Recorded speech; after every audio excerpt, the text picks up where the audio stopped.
تا راه برای اینکه جلوی شکستن قلب خودتون توسط خودتون رو بگیرید.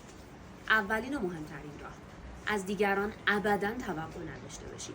بذارید اونا شخصیت واقعی خودشون رو و کارهایی رو که خودشون دلشون میخواد برای شما انجام بدن.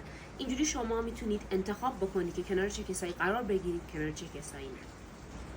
دومین مورد، جویای احوال افرادی که از زندگیتون حذف شدن و نقشی در زندگی شما ندارن نباشید. دلیلی نداره پیگیری بکنید که اونا تو چه موقعیتی هستن.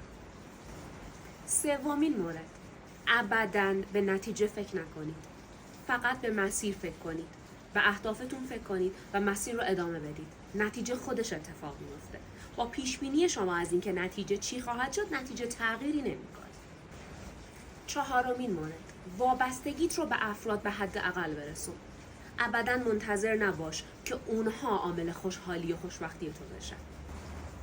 پنجمین مورد، به آدم‌ها برای اون چیزی که هستن احترام بذار، نه اون چیزی که تو دلت میخواد بهش تغییر پیدا بکنن.